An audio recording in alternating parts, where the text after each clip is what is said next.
If your organization has deployed AI in hiring decisions, credit assessments, healthcare pathways, or essential services, I want to ask the board one question.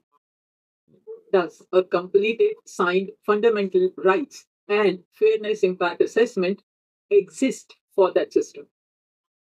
Not a policy, not a principles statement, a completed assessment with documented mitigations, a residual risk rating, and a named individual authorized to halt deployment. I'm Aparna Kumar, former CIO and founder of Nexora Tech. This is Board Note 24.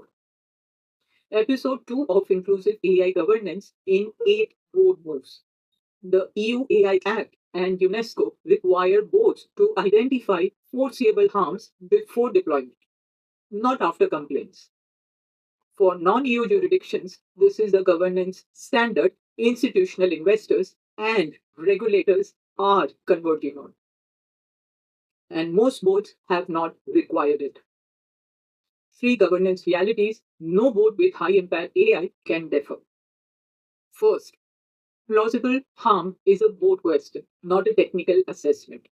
The question the board must answer it is not whether the AI performs correctly, it is what harm is foreseeable if it is performed incorrectly or performed correctly on a biased training set.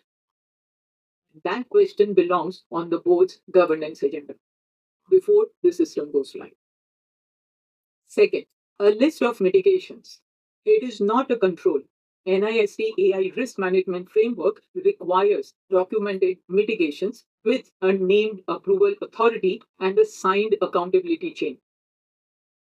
Without that chain, the mitigation is an intention, not a control.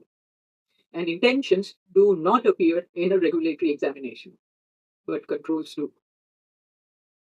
Third, all authority must be redefined, not as escalated in a crisis. If the board cannot name today, without consulting management, who has the authority to stop deployment if post launch assessment findings deteriorate, that authority has not been governed.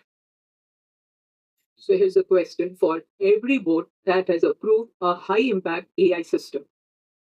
Is there a completed signed assessment with documented mitigations, a residual risk rating below your board approved threshold, and a named individual authorized to halt deployment? Or has the board approved the system without finishing the governance of it?